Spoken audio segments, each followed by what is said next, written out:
liberador del pueblo de Israel. Antiguo Testamento. Memoria de San Moisés, profeta, a quien Dios eligió para liberar al pueblo oprimido en Egipto y conducirlo a la tierra de promisión.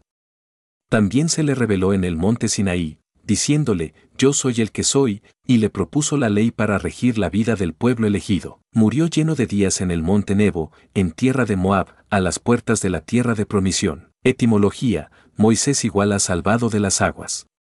Viene de la lengua hebrea y egipcia. Moisés juntamente con Abraham son los dos personajes centrales del Antiguo Testamento. Es el libertador del pueblo elegido y el mediador de la alianza renovada en el Sinaí, y conforme a ella es el organizador de la teocracia hebrea. Tal fue su importancia en la historia de Israel que muchas veces el Mesías es concebido como una reencarnación del gran profeta por antonomasia del Antiguo Testamento. Los días del Éxodo habían quedado como los tiempos heroicos de la historia israelita y el principal protagonista de las gestas, Moisés, quedó en la memoria de todas las generaciones como el amigo de Dios por excelencia. Su mismo nacimiento está ya marcado con el signo de la predilección divina. Oriundo de la tribu de Leví, fue abandonado por su madre en una cestilla de juncos en el Nilo. La persecución de los israelitas había llegado a su punto culminante y las madres hebreas tenían que deshacerse de sus hijos varones, cuya extinción estaba decretada por las autoridades egipcias. Son los tiempos de reacción contra los semitas. Habían pasado los años de la dominación de los hicsos, de origen asiático, que protegían a los extranjeros oriundos de Canaán y Fenicia, porque les ayudaban a mantener sujetos a los egipcios. José, el cananeo descendiente de Jacob, había logrado escalar al amparo de esta situación de privilegio para los semitas, las más altas dignidades del Estado egipcio. A su sombra los hebreos habían prosperado desmesuradamente en la parte oriental del delta, de tal forma que llegaron a crear un problema a los mismos nativos súbditos del faraón. Al subir otra dinastía, de procedencia netamente egipcia, se generalizó una política de persecución contra los extranjeros semitas que habían colaborado con los odiados hicsos.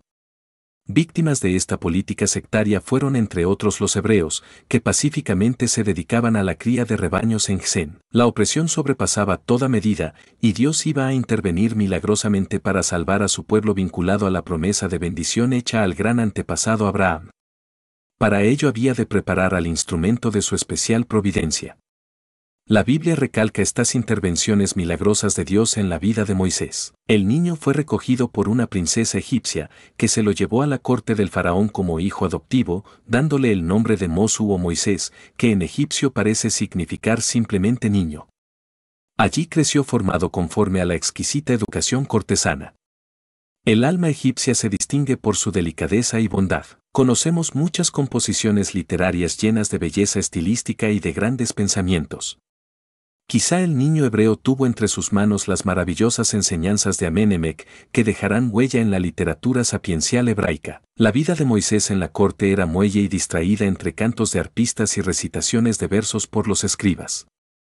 Pero en sus oídos resonaban los gritos de dolor de sus compatriotas que estaban empleados en trabajos forzados en la construcción de una ciudad residencial que llevará el nombre de su fundador Ramsés II. Los capataces egipcios imponían horas agotadoras de trabajo y manejaban el bastón con demasiada frecuencia. Por otra parte, los nativos despreciaban a sus compatriotas y les hacían la vida imposible. Un día el joven cortesano Moisés vio que un egipcio estaba abofeteando a un compatriota. La sangre le hirvió en las venas y en un momento de furor mató al egipcio agresor. Para evitar consecuencias enterró su cadáver en la arena.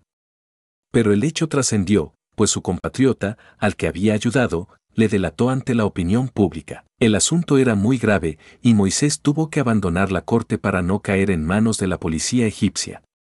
La península del Sinaí con sus estepas era el mejor lugar para huir a las pesquisas de los egipcios. Saliendo de la zona oriental del delta, donde estaba la corte del faraón, le bastaban unas horas de camino para encontrarse ya en terreno de nadie. El joven hebreo debió adaptarse a la nueva vida, muy distinta de la complicada de la corte faraónica.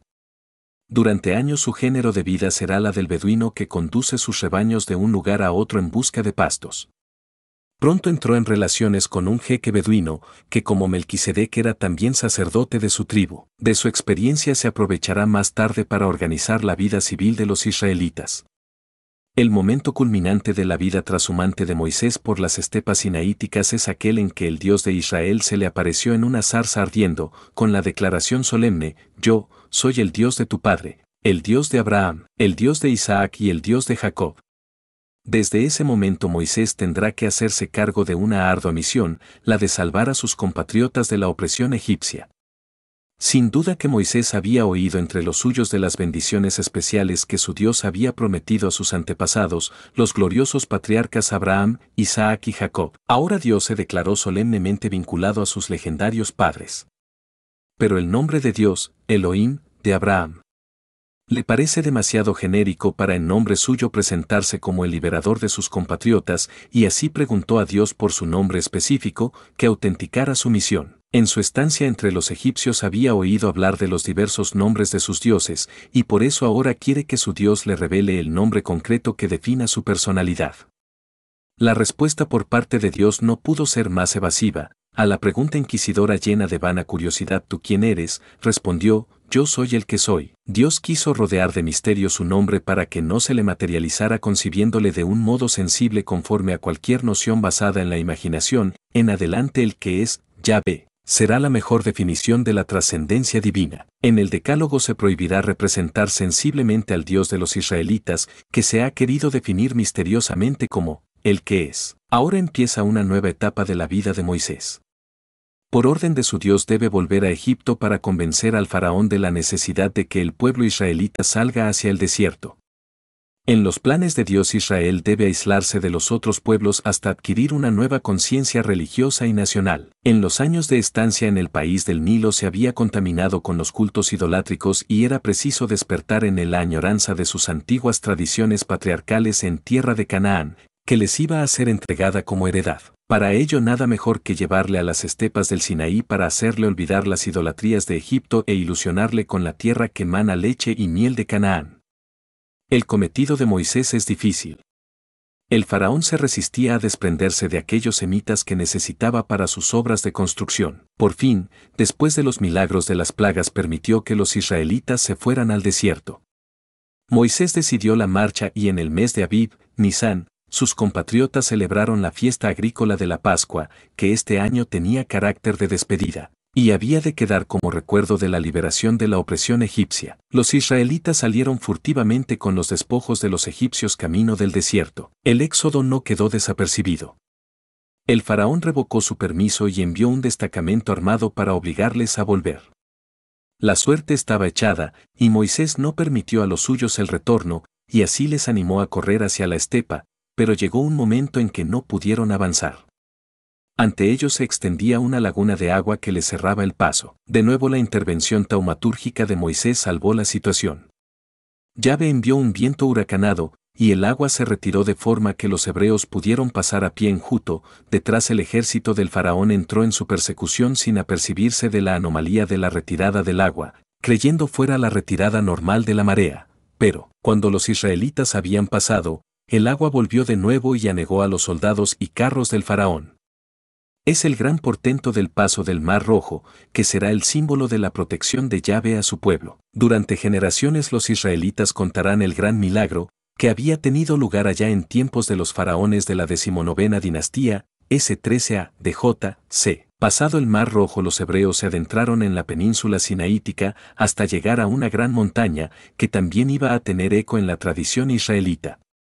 La nueva legislación que iba a enmarcar la teocracia hebrea surgiría en la cima de ese monte donde Yahvé se manifestó a Moisés como un amigo a otro amigo. Allí se establecieron, en efecto, las bases de la nueva teocracia. De un lado Israel debía reconocer a Yahvé como Dios único, comprometiéndose a guardar sus preceptos, y de otro Yahvé prometía protegerle como pueblo a través de la historia. Sin embargo, este pacto fue roto muchas veces ya en los días de la peregrinación en el desierto. El pueblo hebreo siguió con su propensión a la idolatría, levantando al pie del Sinaí un becerro de oro para adorarle. En la marcha a través del desierto Israel se mostró como pueblo de dura cerviz. Se multiplicaban los milagros, el maná, las codornices, el agua de la roca, pero a la primera contrariedad los hebreos querían abandonar a su Dios y volverse a Egipto.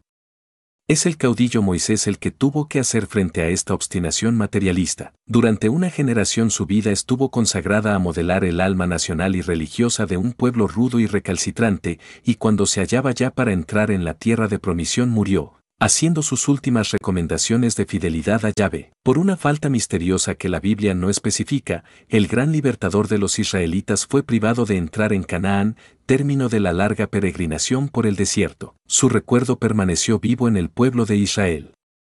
No hubo nunca más en Israel un profeta como Moisés, a quien Yahvé conoció cara a cara. Es la síntesis que de él hace el autor del Deuteronomio. Su obra, la ley, constituyó la base de la vida religiosa y política del pueblo elegido hasta los tiempos del Mesías. Jesucristo dirá que no vino a abolirla, sino a perfeccionarla en su pleno sentido espiritualista y ético. Es la mejor consagración de una obra legislativa que giraba en torno al destino excepcional de un pueblo del que había de salir el Salvador del mundo. En la visión del Tabor, Moisés, símbolo de la ley del Antiguo Testamento, y Elías, símbolo del profetismo, hacen la escolta de honor al Dios Mesías. Por eso la Iglesia cristiana, que se considera la heredera del Israel de las promesas, ha sentido siempre una gran veneración por el gran legislador y profeta del Antiguo Testamento.